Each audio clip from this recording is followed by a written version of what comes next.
ইসমাইলকে নিয়ে মিনা বাজারে গেছেন, জবাই করে ফেলবেন। অপর দিক দিয়ে হাজরা আলাইহিস সালাতু ওয়াস সালাম আল্লাহর দরবারে দোয়া করে, ওগো মাওলা কারীম,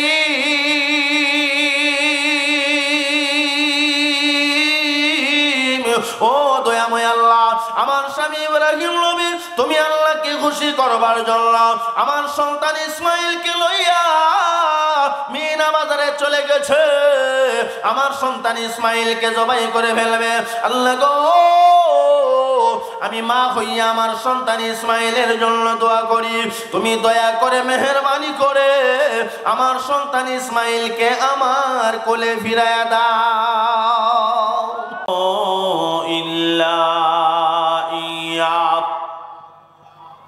আল্লাহ পাক রব্বুল আলামিন বলেন, রে পৃথিবীর মানুষেরা,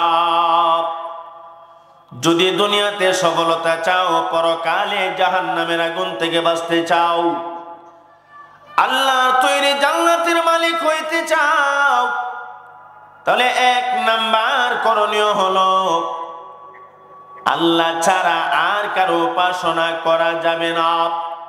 একমাত্র মাওলা কারীম আল্লাহর উপাসনাই করা লাগবে। উপাসনা হবে কার? ওয়াকাদা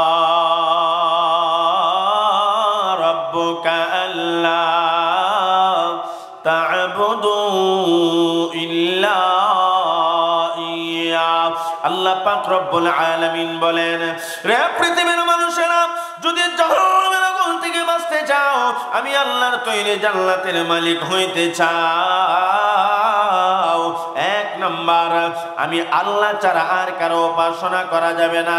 উপাসনা করবেন, ইবাদত করবেন, তো একমাত্র মাওলা কারীম আল্লাহর ইবাদতই করা লাগবে। ইবাদত হবে কার? কারণ মানুষকে তো আল্লাহ বানাইছেন ওই আল্লাহর ইবাদতের জন্য। আল্লাহ মানুষ বানাইছেন কেন? আওয়াজ দিয়া কোন, ওয়ামা খালাকাতুল জিন্না ওয়াল ইনসা ইল্লা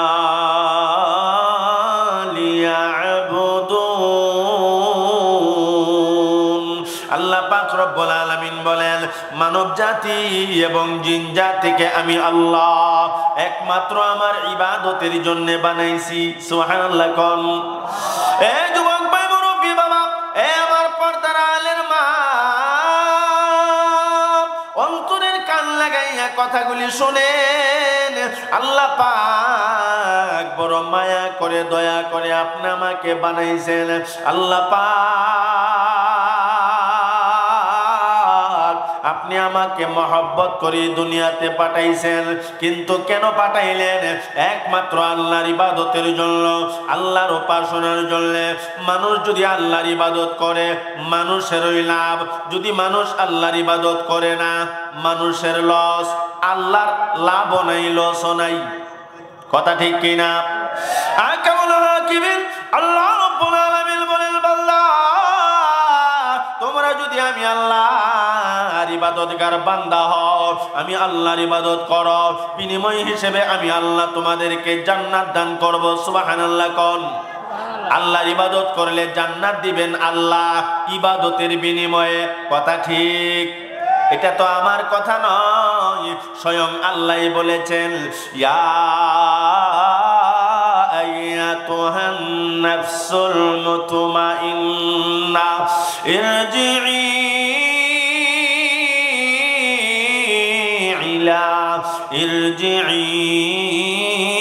ইলা রাব্বিকি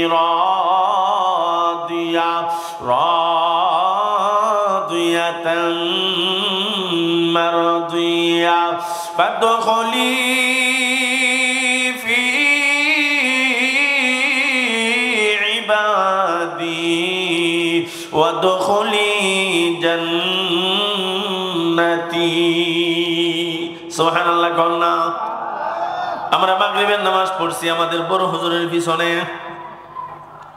আমি এসে দেখলাম হুজুর এই তেলাওয়াত করতেছে, নিয়া আইয়াতুহান নাফসুল মুতমাইন্না। আল্লাহ পাক ডাকেন, হে প্রশান্ত মন। আল্লাহ পাক বান্দা বান্দীদেরকে ডাকেন, রে বান্দা বান্দীরা, ইয়া আইয়াতুহান নাফসুল মুতমাইন্না, হে প্রশান্ত মন, ফিরে আসো। আর শয়তানি করা যাবে না, আর ধোঁকাবাজি করা যাবে না, আর গুনাহ করা যাবে না, নাফরমানি করা যাবে না। এখনো সময় আছে, তুমি তোমার রবের দিকে ফিরে আসো। শয়তানের শয়তানি থেকে, ধোঁকাবাজি থেকে, সমস্ত নাফরমানির কাছ থেকে তুমি ফিরে আসো তোমার রবের দিকে। ইরজিই ইলা রাব্বিকি রাদিয়াতাম মারদিয়া, সন্তুষ্ট চিত্তে, সন্তুষ্টজনক ভাবে তুমি তোমার রবের দিকে ফিরে আসো। তুমি তোমার রবের ইবাদতগার বান্দা হয়ে যাও। তুমি যদি আল্লাহর ইবাদতগার বান্দা হও, আল্লাহর ইবাদত করো, বিনিময় হিসেবে আল্লাহ জান্নাত দান করবেন। জোরে বলুন, বিনিময় হিসেবে আল্লাহ কি দান করবেন? এটা কি আমার কথা না, আল্লাহ নিজে বলেছেন, ফাদখুলি ফি ইবাদি ওয়াদখুলি জান্নাতি। আল্লাহ পাক রব্বুল আলামিন বলেন, আমি আল্লাহর ইবাদতগার বান্দা হয়ে যাও, বিনিময় হিসেবে আমি আল্লাহ তোমাদেরকে জান্নাতের ভেতরে ঢুকাইয়া দেব। সুবহানাল্লাহ। সোজা কথা, আপনি যদি জাহান্নামের আগুন থেকে বাঁচতে চান, আল্লাহর তৈরি জান্নাতের মালিক হইতে চান, আল্লাহর ইবাদত করাই লাগবে। আল্লাহর ইবাদতগার বান্দা যদি হন, আল্লাহ পাক খুশি হইয়া আপনাকে বিনিময় হিসেবে জান্নাত দান করবে। আল্লাহর ইবাদত করলে লাভ আছে না নাই? আওয়াজ দিয়া কর না। আল্লাহ আমাদের সবাইকে আল্লাহর ইবাদত করবার তৌফিক দান করেন, কোন আমিন। এক নাম্বার বিষয়ের উপরে অনেক কথা আছে, সেদিকে যায় না। আসেন আমরা শুনবো আজকে 2 নাম্বার পয়েন্ট। 1 নম্বরে, জান্নাতে যেতে হলে, জাহান্নামের আগুন থেকে বাঁচতে হলে ইবাদত এবং উপাসনা হবে কার? আল্লাহ। 2 নাম্বার, আপনি যদি জান্নাতের মালিক হতে চান, আপনার করণীয় আল্লাহ বলেন, ওয়াবিল ওয়ালিদাইনি ইহসানা। এটা কার কথা? আহকামুল হাকিমিন আল্লাহ রাব্বুল আলামিন বলেন, বান্দা তুমি যদি জান্নাতের মালিক হইতে চাও, জাহান্নামের আগুন থেকে বাঁচতে চাও, তাহলে তোমার 2 নাম্বার কর্মসূচি হলো ওয়াবিল ওয়ালিদাইনি ইহসানা। তোমরা তোমাদের মা বাবার সাথে সদাচরণ করবা, তোমরা তোমাদের মা বাবার খেদমত করবা। ও আমার ভাই, মা বাবার খেদমত করলে লাভ আছে না নাই? আওয়াজ দিয়া কোন লাভ? হুজুর আসতে আসতে লাভের 2-1টা আওয়াজ আপনাদেরকে শোনায়। আব্বা আম্মা যাদের আছে, মা বাবার খেদমত করলে লাভ আছে না নাই?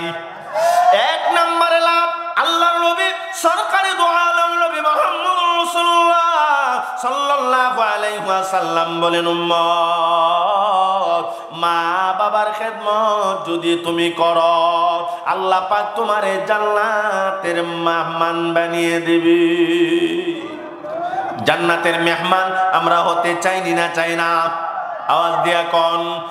2 নাম্বার লাভ, আল্লাহর নবী বলেন, উম্মত মা বাবা যাদের দুনিয়ার জমিনে আছে, মা বাবারে যদি খুশি করতে পারো, নবী বলেন আল্লাহ তোমার প্রতি খুশি হয়ে যাবে। আল্লাহরে আমরা খুশি করতে চাইনি না, চাই না? আওয়াজ দিয়া কোন? আল্লাহর নবী সরকারে দু আলম নবী মুহাম্মদুর রাসূলুল্লাহ সাল্লাল্লাহু আলাইহি ওয়াসাল্লাম বলেন, আল্লাহকে খুশি করতে চাও, তাইলে তুমি তোমার মা বাবারে খুশি করো। ওয়া ক্বালান নাবিয়্যু সাল্লাল্লাহু আলাইহি ওয়াসাল্লাম রিদাল্লাহি রিদাল ওয়ালিদাইন। আল্লাহর নবী বলেন, উম্মত মা বাবারে খুশি করবা। মা বাবা যদি তোমার প্রতি রাজি আর খুশি হয়, আল্লাহ রাজি হইয়া যাও। মা বাবা রাজি হইলে কে রাজি হয়? মা বাবা খুশি হইলে কে খুশি হয়? নবী বলেন, উম্মত আর মা বাবার অন্তরে যদি দুঃখ দাও, মা বাবার অন্তরে যদি কষ্ট দাও, আল্লাহর কুদরতি দিলে কষ্ট দেওয়া হয়। মা বাবা খুশি, আল্লাহ খুশি। মা বাবা বেজার, আল্লাহ বেজার। কথা ঠিক না বেঠিক? আর মা বাবা যদি খুশি হয়, আল্লাহর নবী বলেন বিনিময় হিসেবে তুমি জান্নাত পাইবা। অন্য এক হাদিসের অংশে নবী বলেন ক্বালাহুমা জান্নাতুকা ওয়া নারুক, মা বাবা তোমার জান্নাত আর মা বাবা তোমার জাহান্নাম। এর অর্থ হলো মা বাবারে খুশি করবা, জান্নাত তুমি পাইবা। আর মা বাবার অন্তরে কষ্ট দিবা, আল্লাহর কুদরতি দিলে কষ্ট দেওয়া হবে, তুমি জাহান্নামে যাইবা। তাহলে আমরা কি বুঝলাম? মা বাবার খেদমত করলে, মা বাবার সাথে সদাচরণ করলে, মা বাবারে খুশি করলে আল্লাহ খুশি হয়, জান্নাত পাওয়া যায়। ক্বালাহুমা জান্নাতুকা ওয়া নারুক, তারা তোমার জান্নাত। এর অর্থ তোমার মা, তোমার বাবা তোমার জান্নাত, আর তোমার মা আর তোমার বাবা তোমার জাহান্নাম। এর অর্থ হলো মা বাবারে খুশি করো, আল্লাহ খুশি হবে, জান্নাত পাইবা। আর মা বাবার অন্তরে কষ্ট দিবা, আল্লাহর কুদরতি দিলে কষ্ট দেওয়া হবে, তুমি জাহান্নামে যাইবা। তাহলে কি বুঝলেন? মা বাবার খেদমত করলে লাভ না লস? আরেকটা লাভের কথা শোনাই। আল্লাহর নবী সরকারে দো আলম বলেন, রে উম্মতের দল, আব্বা মা যাদের দুনিয়ার জমিনে বেঁচে আছে, মা বাবার মতো সম্পদ আর নাই। বাড়ি আছে, ঘর আছে, টাকা পয়সা আছে, এই সম্পদ আসল সম্পদ না। তোমার আসল সম্পদ হলো তোমার মা আর বাবা।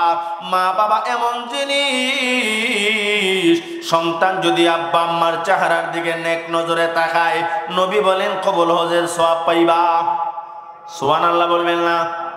আওয়াজ দিয়া কোন? আব্বা আম্মা যার দুনিয়ার জমিনে বেঁচে আছে, মা বাবার খেদমত করবেন, মা বাবার চেহারার দিকে আপনি হাসি মুখে তাকাইবেন। আপনি যখন নেক নজর দিয়া মা বাবার চেহারার দিকে তাকাইবেন, আল্লাহ পাক কবুল হজের সওয়াব দান করবে। কিন্তু আমরা দেশের যুবকরা মা বাবার সাথে কথা কওয়ার সময় দমক দেই না দেই না? আওয়াজ দিয়া কোন না? আর জোরে। মা বাবারে দমক দেওয়া যাবেনি? না, মা বাবারে ধমক দেওয়া যাবে না। মা বাবার সাথে কর্কশ ভাষায় কথা বলা যাবে না, নিষেধ করেছেন আমার আল্লাহ। জুরে কনকে ইম্মা ইয়াবলুগান্না ইনদাকাল কিবারা আহাদুহুমা আও কিলাহুমা ফালা তাকুল লাহুমা, মা বাবা উভয়জন অথবা একজন, তারা যখন বার্ধক্যে উপনীত হয়ে যায়, তারা যখন বড় হয়ে যায়, তখন তাদের সামনে অপশব্দটা করিও না, তাদেরকে ধমক দিও না, তাদের সাথে কর্কশ ভাষায় কথা বলিও না। বরং আমার আল্লাহ বলেন কাওলান কারীমা, মা বাবার সাথে শিষ্টাচারপূর্ণ ভাষায়, নরম ভাষায় দয়ার ব্যবহার করবা। মা বাবার সাথে কর্কশ ভাষায় কথা বলা যাবে না, মা বাবারে ধমক দেওয়া যাবে না, নিষেধ করেছেন কে? আরো ধরে কম। মা বাবার সাথে কোন ব্যবহার করবেন? আল্লাহ বলেন কাওলান কারীমা, মা বাবার সাথে শিষ্টাচারপূর্ণ ভাষায়, নরম ভাষায় দয়ার ব্যবহার করবা। মা বাবার সাথে যখন সুন্দর আচরণ করবা, মা বাবার চেহারার দিকে যখন হাসি মুখে তাকাইবা, আল্লাহর নবী বলেন কবুল হজের সওয়াব পাইবা। সুবহানাল্লাহ কোন? সাহাবায়ে কেরামের সামনে নবীজি সাল্লাল্লাহু আলাইহি ওয়াসাল্লাম যখন এই ওয়াজ করেন, রে সাহাবীরা, যার আব্বা আম্মা দুনিয়ার জমিনে বেঁচে আছে, আব্বা আম্মার চেহারার দিকে সন্তান যখন তাকাবে, আল্লাহ পাক রব্বুল আলামিন কবুল হজের সওয়াব দান করবে। সাহাবায়ে কেরাম বলেন, ওগো নবীজি, কেউ যদি আব্বা আম্মার চেহারার দিকে বারবার তাকায়, কেউ যদি আব্বা আম্মার চেহারার দিকে 100 বড় তাকায়, আল্লাহ কি 100 কবুল হজের সওয়াব দিবনি? আমার নবী ডাক দিয়া কো সাহাবীরা রে, আল্লাহ পাক তো মহান, আল্লাহ সব পারে, আল্লাহ মহান, আল্লাহু আকবার ওয়া আতিয়াব, আল্লাহ মহান, আল্লাহ পাক সবকিছু পারে। আমার আল্লাহ এত মহান, যদি সন্তান আব্বা আম্মার চেহারার দিকে নেক নজরে 112 থাকায় আল্লাহ 100 কবুল হজের সওয়াব দান করবে। না আপনার আওয়াজের বাপ বলা না, এই সুবহানাল্লাহর আওয়াজের বাবে বোঝা না আপনারা ঘুমাইতেছেন, ঠিক নেই? কে কে ঘুমাইতেছেন হাত তুলে দেখাইছেন দেখি। না সবাই তো সোজা। ও ভাই ঘুমায়েন না, আজকে তো মুসলমান ঘুমের করে, আর এই দিক দিয়া ইসকনে মুসলমানদের 12টা বাজাই দিতেছে। কথা ঠিক না বেঠিক? নাস্তিক মুরতাদ ইসলামের 12টা বাজাই দিতেছে আর মুসলমান ঘুমাই দিছে। আমরা তো বর্তমান প্রেক্ষাপটে এমনটাই লক্ষ্য করতেছি। অগ্রবাদী ইসকন মুসলমানদের উপরে নির্যাতন নিপীড়ন করতেছে, এমন ঘটনা কি আপনারা লক্ষ্য করেছেন? আওয়াজ দিয়া কর না। বলে ওদের ইসকন আবার কিতা, এটা আমরা নতুন শুনতেছি। 2-3 বছর যাবত ইসকন হিন্দুদের একটা সংগঠন। ইসকন কার সংগঠন? আরো জোরে কন। আমরা কিছুদিন আগে লক্ষ্য করেছি একজন সরল মনে অ্যাডভোকেটকে ইসকনের লোকেরা হত্যা করেছে, জবাই করেছে। জোরে কন নাউজুবিল্লাহ। আরো জোরে কন না নাউজুবিল্লাহ। ও ভাই, আমি আপনাদেরকে বলতে চাই, ইসকন যেই পায়তারা নিয়ে ঘোরাফেরা করতেছে, যা চাইতেছে তা বাস্তবায়ন হতে দেওয়া হবে। আরো জোরে কন না। মুসলমান এখনো সময় আছে। সমস্ত মুসলমান যদি একটা প্ল্যাটফর্মে আসতে পারে, ইসকন কেন পৃথিবীর কোন নাস্তিক মুরতাদ মুসলমানদের দিকে বাঁকা চোখে তাকাতে পারবে না।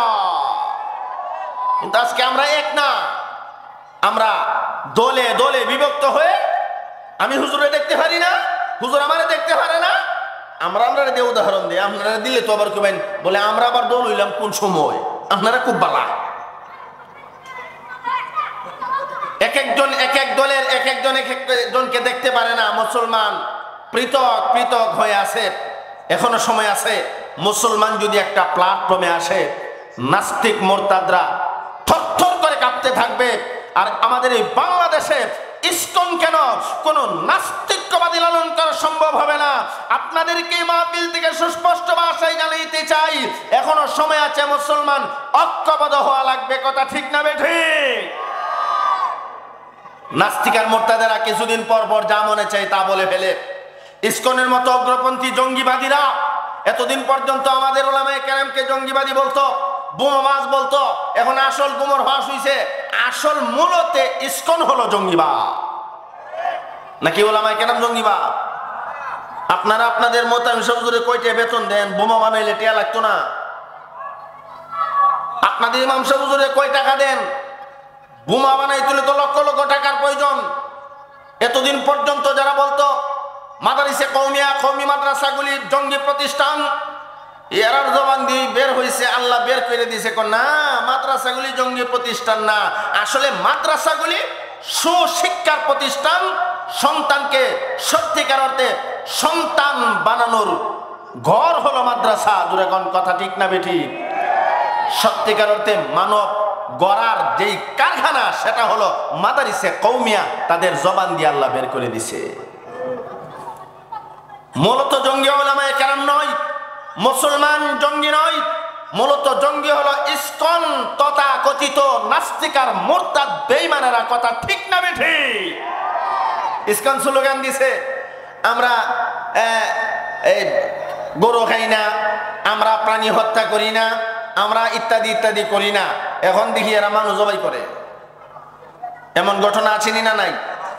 ইসকনের পক্ষ দিবার জন্য দেখলাম আপনার সিলেটে জকিগঞ্জ এলাকাতে বর্ডারে ভারতের কিছু মুসলমান আইসা লাফাইতেছে। আপনারা দেখছেন সোশ্যাল মিডিয়া গরম।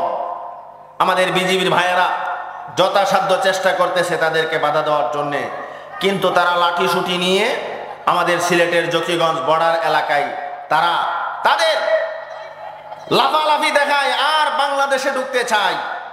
আমি আপনাদেরকে বলতে চাই, তারা যদি ইসকনকে প্রতিষ্ঠিত করবার জন্য বাংলাদেশে আসতে চায়, আমরা কি হাতে চড়ি পরে বসে থাকবো? আওয়াজ দিয়া কর না। মুসলমান, এই মাহফিল থেকে সুস্পষ্ট ভাষায় বলতে চাই, যদি ভারতের নাস্তিক মুরতাদ ইসকনের হিন্দুত্ববাদীরা বাংলাদেশে প্রবেশের চেষ্টা করে, আমরা হাতে চড়ি পরে বসে থাকবো না। যদি প্রয়োজন হয় এই বেঈমানদের সাথে জিহাদ করবার জন্য মাথায় কাপড়ের কাপড় বেঁধে ময়দানে চাপিয়ে পড়বার জন্য কারা কারা তৈরি আছে হাত তুলে দেখা।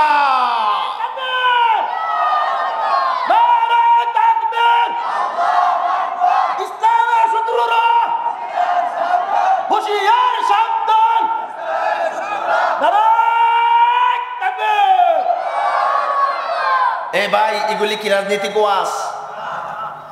ঈমান বাঁচানোর কথা বলছি। আজকে মুসলমানদের পিঠ দেওয়ালে লেগে গেছে, আর পিছনে যাইবার সুযোগ। আজকে টুপি পরে এই মাদ্রাসা মাঠে বসেছেন ওয়াজ শুনবার জন্যে, সেই সময় আসতেছে টুপি পরে রাস্তাঘাটে বের হতে পারবেন না, নবীর সুন্নাত দাঁড়িয়ে রেখে সমাজে বসবাস করতে পারবেন না। সেই সময় আসতেছে শান্তি মতে আল্লাহর হুকুম আপনি কুরবানিটা দিতে পারবেন না। মুসলমান, এখনো সময় আছে, ঐক্যবদ্ধ হওয়ার দরকার আছে না নাই? আরো জোরে কোন।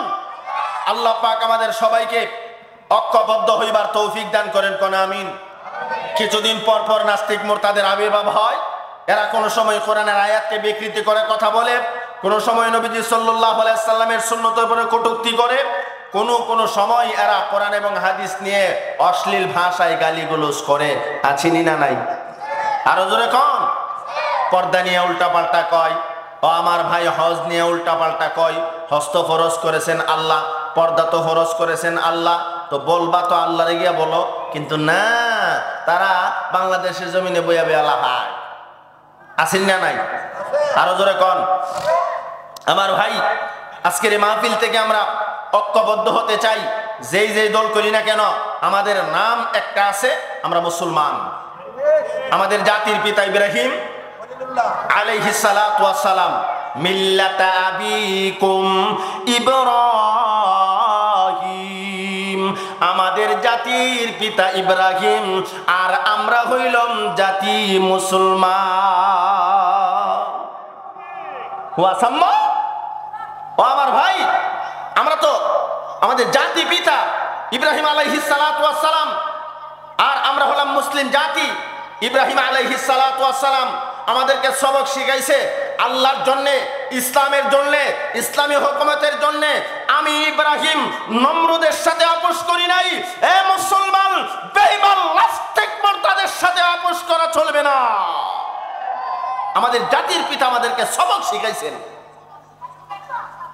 কোন নাস্তিক মুরতাদ বেঈমানের সাথে আপোষ চলবে না। নমরুদ বাহিনী এসে বলেছে, ইব্রাহিম এখনো সময় আছে, তুমি আল্লাহকে ভুলে যাও, মূর্তি পূজায় নেমে যাও। ইব্রাহিম আলাইহিস সালাতু ওয়াস সালাম কে জীবন দিমু, এরপরে মূর্তি পূজা করবো না, আল্লাহরে বলবো না। সুবহানাল্লাহ কোন না। নমরুদ বাহিনী এসে কথা হলে আগুনে হুরো, লম্বা কথা, আগুনের অগ্নিকুণ্ড সাজাইছে। কথা ঠিক নাকি? এই ওয়াজ আপনারা কোনোদিন শুনেন নাই? অগ্নিকুণ্ড সাজাইলেন নমরুদ। অগ্নিকুণ্ডের মধ্যে ইব্রাহিম আলাইহিস সালাতু ওয়াস সালামকে ফেলে দেওয়া হলো। ঈমানের কত তেজ! এই আগুন তো আগুন না গো, এটা যেন ফুলের বাগান। আরো জোরে কন্যা সুবহানাল্লাহ।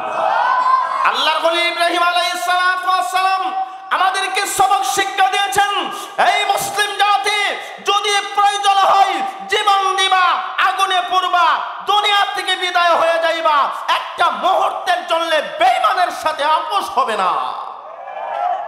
মূর্তি পূজকদের সাথে আমাদের কোনো আপোষ নাই। এরা কোনোদিন আমাদের ভাই হতে পারে না, কোনোদিন এরা আমাদের ভাই হতে পারে না।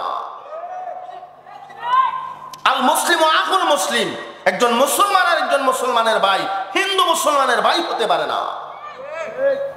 আপনি লক্ষ্য করে দেখেন, কোন হিন্দু মানুষটা মুসলমানের দোকানে এসে কেনাকাটা করে? পাইবেন না তো। বলে হুজুর এটা কি বলেন? 9 বছর আমি ব্যবসা করেছি আমাদের বাজারে, পাই নাই তো আমি। তাদের সাথে তাদের বিরাট লিঙ্ক। আমরা মুসলমান কত গাদা, মুসলমানের দোকান তুইয়া হিন্দুদের সাথে বাপ দেখাইয়া এদের সাথে ব্যবসা বাণিজ্য করি, সবকিছু এদের সাথে করি। ইসকনে আজকে যা আমাদেরকে দেখাইলো, যদি এখনো মুসলমান সোচ্চার হয়, চতুর্দিকে আমরা যদি মুসলমান একে অপরের বার হইয়া একটা প্ল্যাটফর্মে আসতে পারি, ইসলামের বিজয় সুনিশ্চিত, কোনো সন্দেহ নাই। আল্লাহ পাক আমাদেরকে তৌফিক দান করেন, কোন আমিন। আমার ভাই, কথায় কথায় অনেক দূরে নিয়ে গেছি, কষ্ট পাইছেন? আল্লাহ পয়গম্বর আমাদের জাতির পিতা ইব্রাহিম আলাইহিস সালাতু ওয়াস সালাম সবক শিখিয়ে গেছে, মুসলমান দাবি করো তো মুসলমানদের করণীয় কি জানো? নাস্তিক মুরতাদ বেঈমানের সাথে আপোষ নাই। আর বাসায় একটা কথা বইলা তাকে, যদি সুযোগ পাইতে বরাক বাস, যদি সুযোগ পাই বরাক বাস, কি করবে তখন বুঝতে পারবা, তখন টের পাইবা। আল্লাহ পাক আমাদেরকে সহিহ বুঝবার তৌফিক দান করেন, কোন আমিন। আরো জোরে কোন আমিন। এখনো সময় আছে আমাদের হাতে। আজকে দেশের যে পরিস্থিতি আমরা লক্ষ্য করতেছি, বিভিন্ন বর্ডারে হিন্দুত্ববাদীরা ভারতের বাংলাদেশের সীমান্ত এলাকা বর্ডারে এসে লাফায় আর বাংলাদেশে ঢুকতে চায়। হুজুর আছেন এখানে, ওলামায়ে কেরাম আছেন, গজয়ে হিন্দের কথা আমরা পড়েছি। আল্লাহ রাসূল সাল্লাল্লাহু আলাইহি সাল্লামের ভবিষ্যৎবাণী, ওই গজয়ে হিন্দের ঘটনা আমরা পড়েছি। ওই সমস্ত ভারতবর্ষে বেঈমানদের সাথে একটা যুদ্ধ হবে মুসলমানদের, সেই যুদ্ধের গন্ধ আমরা পাচ্ছি। তৈয়ার থাকা দরকার মুসলমান, সবার সবকিছু নিয়ে তৈয়ার থাকা দরকার। বাইরে দুনিয়া তো চিরদিন থাকার জন্য আসি নাই, থাকতে পারবো না, তাহলে ইমানটা নিয়ে যান, ইমান লইয়া দুনিয়া থেকে বিদায় হন। প্রয়োজনে জীবন দেব, ছেলে দেব, মেয়ে দেব, ধন সম্পদ দেব, একটা মুহূর্তের জন্য আমার ইমানকে বিক্রি হতে দেব না। কথা ঠিক না বেঠে? আল্লাহ তৌফিক দান করেন, কোন আমিন। ইমান তো বড় দামি জিনিস আমার ভাই, সেদিকে আমি যাই না, সেটা আমার বিষয়ও না। চলে আসছে কথা, বলে ফেলেছি, এটা কোনো রাজনৈতিক ওয়াজ। ইমান বাঁচানোর কথা। ওলামায়ে কেরাম তো আওয়ামুন নাস, জনসাধারণের ইমানের পাহারাদার। মুসলমান কালেমাওয়ালার ইমানের পাহারাদারি করে ওলামায়ে কেরাম। মুসলমানদের ইমানকে ছিনিয়ে নিবার জন্যে, মুসলমানদের ইমানকে বিনষ্ট করে দিবার জন্যে বিভিন্ন পায়তারা চলছে বিভিন্ন ভাবে। এজন্য ওলামায়ে কেরামের সহবতে থাকবেন। আল্লামা আতাউল্লাহ শাহ হুজুরের কাছে আসবেন। আমাদের কারি শাহ হুজুর আছে মাদ্রাসায়, ইমাম শাহ হুজুর আছে। ও ভাই, ওলামায়ে কেরামের সহবতে থাকবেন। কোনো জিনিস বুঝে না আসলে পরামর্শ করে চলবেন, এখনো সময় আছে। আল্লাহ পাক আমাদেরকে একটা প্ল্যাটফর্মে আসবার তৌফিক দান করুন, সবাই বলুন আমিন। আরো জোরে কোন আমিন। ওলামায়ে কেরাম কাজ করে যাচ্ছে সমস্ত মুসলমানকে এক করার লক্ষ্যে। আপনারা যারা আওয়ামুন নাস জনসাধারণ আছেন, ওলামায়ে কেরামের ডাকে এক থাকবেন তো ইনশাআল্লাহ? আল্লাহ তৌফিক দান করেন, কোন আমিন। আরো যারা কোন আমিন। যদি শুধু খালি আমরা মুসলমান জাতি এক হইতে পারি, তো সুনিশ্চিত আমার বাংলাদেশে ইসলামের পতাকা উঠবে। সুনিশ্চিত খবর, যদি মুসলমান একটা প্ল্যাটফর্মে আসতে পারে, এই দেশে কোনো নাস্তিক মুরতাদ আর থাকতে পারবে না, তাদের জায়গা বাংলাদেশে হবে না। কিন্তু আমাদের মধ্যে ঐক্যতা নাই। আল্লাহ আমাদের সবাইকে ঐক্যবদ্ধ থাকবার তৌফিক দান করেন, কোন আমিন। আরো যারা বলেন আমিন। যাই হোক, কথায় কথায় অনেক দূরে নিয়ে গেলাম। যেই কথা বলছিলাম, সন্তান আব্বা আম্মার চেহারার দিকে তাকাইলে কবুল হজের সওয়াব দেয় কে? আরো জোরে কর। সাহাবায়ে কেরাম বলেন, যদি 100 বার গিয়া থাকা, আল্লাহর নবী কয় 100 বারে আল্লাহ কবুল হজের সওয়াব দিব। তাহলে মা বাবার সাথে সুন্দর আচরণ করলে, মা বাবার খেদমত করলে লাভ আসেনি না নাই? 1 নাম্বার লাভ জান্নাত পাইবেন। 2 নাম্বার লাভ, মা বাবার সাথে আপনি সুন্দর আচরণ করলে, মা বাবার খেদমত করলে, নেক নজরে তাকাইলে, হাসি মুখে কথা বললে কবুল হজের সওয়াব পাইবেন। আসেন 3 নাম্বার লাভটা শুনি। আব্বা আম্মা যাদের আছে, মা বাবার খেদমত করলে মা বাবা খুশি হয়ে আল্লাহর কাছে দোয়া করবেনই না করবে না? নবী বলেন, আব্বা আম্মার খেদমত যখন সন্তান করে, মা বাবা খুশি হইয়া আল্লাহর কাছে যখন সন্তানের জন্য দোয়া করে, আল্লাহ পাক ডাইরেক্ট কবুল করে নেয়। আমি নূরে আলম আশরাফি, আমার কাছে আপনি দোয়া চাইবেন, এটা কবুল হইতে পারে, এটা নাও। আমাদের ব্রাহ্মণবাড়িয়ার ভাষা বলা হয় ফয়েজ খেয়েও যাইতে পারে। দোয়া কবুল হইলে হইতে পারে, নতুবা ফয়েজ খাওয়া যাইতে পারে। কিন্তু আল্লাহ নবী বলেন 3 ব্যক্তির দোয়া ডাইরেক্ট কবুল। কই ব্যক্তি? আওয়াজ দিয়া কোন? দাওয়াতুল মুসাফির, আল্লাহর নবী বলেন মুসাফির যখন দোয়া করে আল্লাহ ফিরাইয়া দেয় না।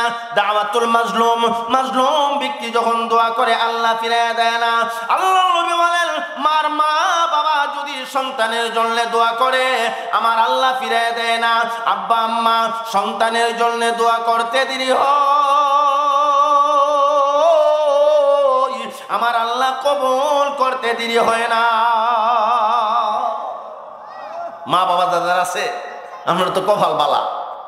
আপনি ঢাকা যাবেন, সিলেট যাবেন, চিটাগং যাবেন, আব্বার কাছ থেকে দোয়া নিয়ে যান, আম্মার কাছ থেকে দোয়া নিয়ে যান। আল্লাহর কসম করে বললেও গুনাহ হবে না।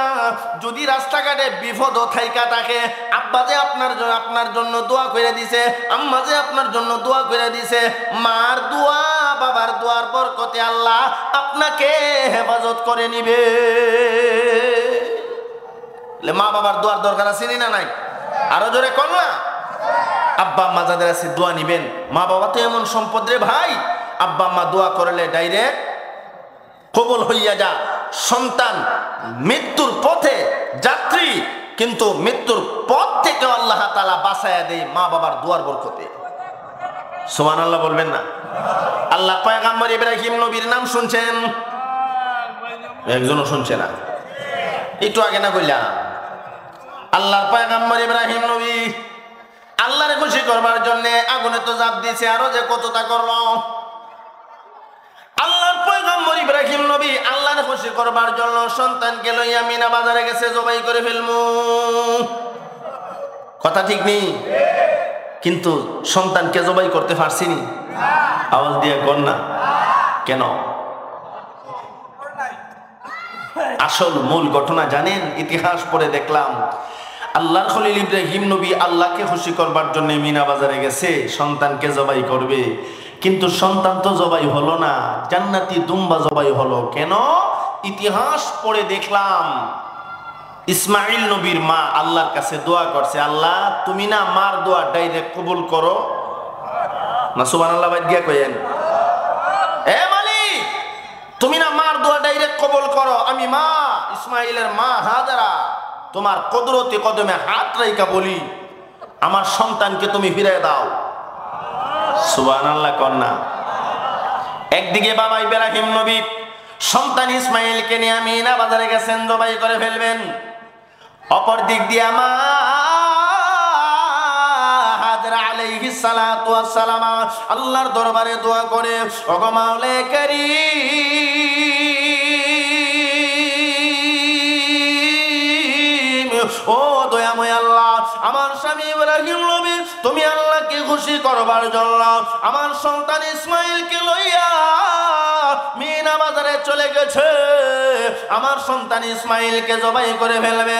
আল্লাহ গো, আমি মা হইয়া আমার সন্তান ইসমাইলের জন্য দোয়া করি, তুমি দয়া করে মেহেরবানি করে আমার সন্তান ইসমাইলকে আমার কোলে ফিরাইয়া দাও। আল্লাহ ফিরাইয়া দিছিনি? আওয়াজ দিয়ে কন্যা। মার দোয়া সন্তানকে মৃত্যুর হাত থেকে বাঁচায়। আপনারা মনে মনে বলবেন হুজুর ইব্রাহিম আলাইহিস সালাতু ওয়াস সালাম তো সন্তান ইসমাইলকে নিয়ে যখন যায় আমরা পড়ছি, বিভিন্ন হুজুরের কাছে শুনছি, বিবির কাছে বলছে বিবি রে আমার সন্তানকে সাজায় গোছায় দেও, মালিকের দরবারে নিয়ে যামু, জবাই করে ফেলমু। এই কথা তো হাজেরাকে বলা হয় নাই। তো বিবি হাজেরা জানলো কেমনে? একটা প্রশ্ন জাগেনি না জাগে না? কেমনে জানছে কইতাম নি? আমার সময় আছে আর 5 মিনিট, এর ভিতরে এই কথাটা কইলাই কইতাম নি না কইতাম না? আরো জোরে কোন। সবাই কি রাজি আছেন? রাজি থাকলে মহব্বতের সাথে একটু জিকির করেন লা ইলাহা ইল্লাল্লাহ, জোরে লা ইলাহা ইল্লাল্লাহ।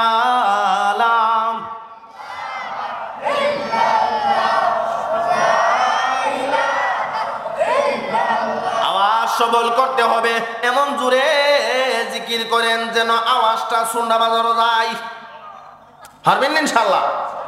আওয়াজ দিয়ে কোন না মহব্বতের সাথে পড়েন লা ইলাহা ইল্লাল্লাহ, জোরে লা ইলাহা ইল্লাল্লাহ, লা ইলাহা ইল্লাল্লাহ, লা ইলাহা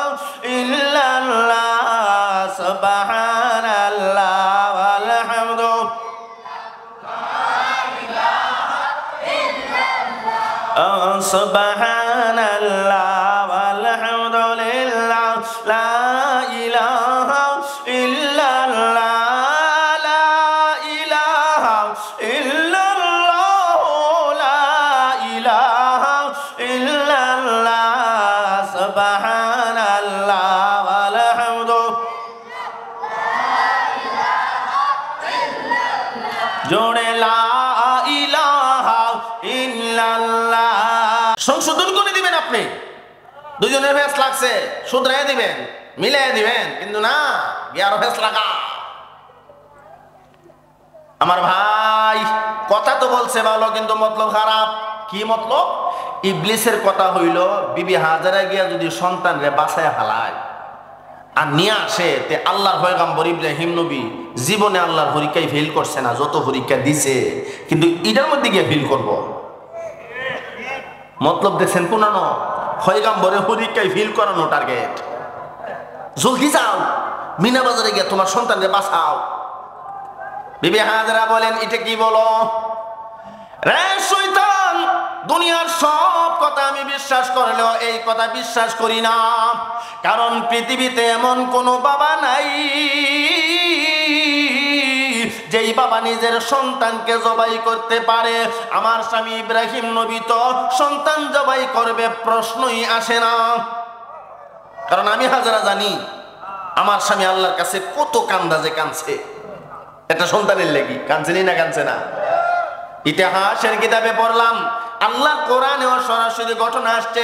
আল্লাহর খলিল ইব্রাহিম নবী আল্লাহর কাছে চাই, রব্বি হাবলি মিনাস সালিহিন, ও মালিক তুমি আল্লাহ আমার একটা নেককার সন্তান দাও।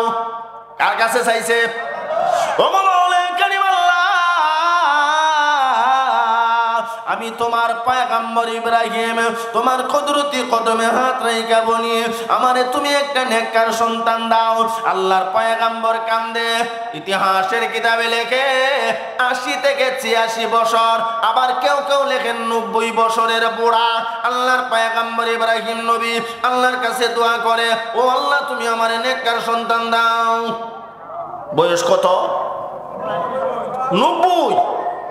90 বছরের কেউ যদি বড় হুজুরের কাছে দোয়া চা, হুজুর আমার বয়স আল্লাহ দিলে 90, দোয়া করে নতুন বিয়া শাদী করছি, একটা বাচ্চা কাচ্চা নিয়ে আল্লাহ দে। আমি আপনাদেরকে বলি, বউ যদি 90 বছর হয় আর জামাই যদি 90 বছর হয়, তে জিহু তুই বনি কে বাচ্চা জন্ম দেওয়ার যে ধারণ ক্ষমতা, যে সময়সীমা একটা থাকে, 90 হইলে আর থাকে না। এটা সম্ভব না। এখন যদি কেউ জানায় আমরা আতল্লাহ সাহেব হুজুরের কাছে, হুজুর আপনি তো বিশ্বাস হুজুর মাদ্রাসা বড় হুজুর একটু দোয়া হইরা দিন, 90 বছরের বিয়াটা করছি মাত্র, একটা সন্তান যেন আমার হয়, হুজুরে আসবো না কানবো না দোয়া করবো, বুঝা হইতো না। ঠিক নি আমার ভাই? কিন্তু আল্লাহ পারেনি না, পারে না। আমরা জানি 90 বছরে সন্তান ধারণ ক্ষমতা থাকে না, সন্তান জন্ম দেওয়ার ধারণ ক্ষমতা থাকে না, কিন্তু আমার আল্লাহ 90 বছরের সন্তান দিতে পারেনি না, পারে না। চাইতে হবে কার কাছে? রব্বি হাবলি মিনাস সালিহিন, ও আল্লাহ তুমি আমার একটা সন্তান দাও।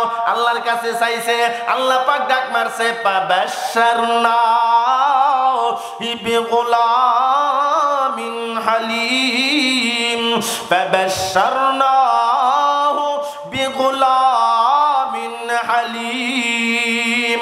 ও পয়গম্বর, আমি আল্লাহ তোমার মোনাজাত কবুল করে নিলাম, আমি আল্লাহ তোমাকে একটা সহনশীল সন্তানের সুসংবাদ দিলাম। ও পয়গম্বর, এমন সন্তান আমি আল্লাহ তোমারে দিলাম, তুমি বাবা সন্তানরে যা বলবা সন্তান তাই করবে। সহনশীল সন্তান কারে কয়? আমার ভাই আল্লাহর কাছে চাইয়া পয়গম্বর সন্তান আনছে, এত কান্দাকাটি করে সন্তান আল্লাহর কাছ থেকে আনছে, এই সন্তানরে বাবা জবাই করব, এটা কি বিশ্বাসের কথা? এটা তো বিশ্বাস হইতে পারে না। আল্লাহর পয়গম্বর হযরতে ইব্রাহিম আলাইহিস সালাতু ওয়াস সালামকে আল্লাহ সুসংবাদ দিলেন, ও পয়গম্বর, আমি আল্লাহ তোমারে সন্তান দিছি, তবে কেমন সন্তান দিছি তুমি জানো নি? যেই সন্তান আব্বা যা বলবে তাই শুনবে। সুবহানাল্লাহ কন্যা। যখন মিনা বাজারে নিয়ে যায়, আসলে ঘটনাটা বলা উদ্দেশ্য না, মূল কথা মার দোয়ার বরকতে আল্লাহ ইসমাইল নবীরে বাঁচাই দিছে। সুবহানাল্লাহ কন্যা। আমার ভাই ইব্রাহিম নবী যখন সন্তান লইয়া মিনা বাজারে যায়, ইসমাইল নবী জিগা, আব্বা আমার নিয়ে মিনা বাজারে যাবেন কেন? আসল জায়গা দর্শিনী। ইব্রাহিম নবী কো এখন কি জবাব দিতাম? পয়গম্বর তো মিথ্যা কথা বলা সম্ভব? আল্লাহর পয়গম্বর কো, বাবারে আল্লাহরে খুশি করবার জন্য তোমারে মিনা বাজারে নিয়ে জবাই করব। আরে সুবহানাল্লাহ, আওয়াজের বাবে বোঝা যায় না। আপনারা যে ফাঁকশিমুলের মানুষ, এটা আমার বুঝিয়েইতেছে না। আপনারা গরম না নরম? বাবা আমরা সরাইলের নাম আছে ঠিক নি? হুজুর বাড়ি কই? বাউন বাইরা। আর বাউন বাইরা কোন? ও সরাই। ও বুঝছি, সরাই কইলি বুঝালা। নরম না গরম? সব দিকে গরম। সারা বাংলাদেশে কোনো ইসকনের ব্যাপারে আন্দোলন নাই, মিছিল নাই। বাংলাদেশে জারুলে বাইরেছে আবেড়া হইলে। ব্রাহ্মণবাড়িয়াতে মিছিল করছে বাউন বাইরা। বাউন বাইরা দেখবেন ফেসবুক বাজা। যে কারে বুঝাইছে? ইসকন রে। আর ভারতের বর্ডারে যারা আইসা ভাবতেছে বাংলাদেশে ঢুকে যাবে, জারুর কথা, জারু দিয়া গতাইয়া পীরের সামরা উঠে ফেলাম।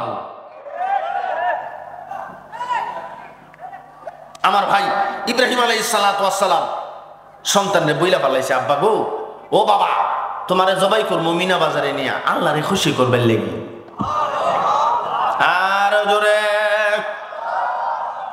এই মুহূর্তে সন্তান ইসমাইল নবী এত সুন্দর একটা জবাব দিছে। এই জবাবটারে আল্লাহ পাক কোরআনের আয়াত বানাইয়া আমরা নবীর উপরে নাজিল করছে। আমি নূরে আলম আশরাফি ওয়াজ করি, আমার আব্বা যদি বলে, ও বাবা নূরে আলম আশরাফি আজকে 1 শুক্রবার গেছে, আগামী শুক্রবারে সোনটা বাজার মাদ্রাসার মাঠে তোমারে জবাই করবো আল্লাহরে খুশি করবার লাগি।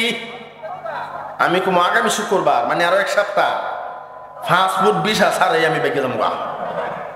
জানবাসান তো খরচ। আর বাড়িতে আমি যাবো, এই যে নরসিংদীতে জমা মানে আইসি, বাড়িতে গেছি না, বাড়ি আমার সুন্দা। কথা বুঝছে? ও আমার ভাই, আবার আব্বা যদি হুন্দা এই কথাটা কয়, তে আর সুন্দা নামতাম না। প্রয়োজন হলে আমি মেঘনা দিয়া বৈরব দিয়ে যাবো গা, গাড়ি থুইয়া। কারণ জানের বই আসেনি না নাই? আরো জোরে কর না বাবা, আপনারা বুঝি নাই, দেখছি না আপনারা হেফাজতের দরবার যখন লাগছে, আপনারা যে দৌড়টা দৌড়ছেন বন্ধে দিয়া। আপনার সাথে আমিও আসলাম, আমি 2টা গিয়া দুবাজাইলে গিয়া নদীরা পারে আপনার কল্যাণ চোরটা গিয়া এরপর যে কই গেছি। ভয় আসেনি না নাই? আরো ধরে খন আমার ভাই, আল্লাহর পয়গম্বর ইব্রাহিম নবী ক আল্লাহরে খুশি করবার জন্য তোমার জবাই করে ফেলমু। সন্তান এত চমৎকার জবাব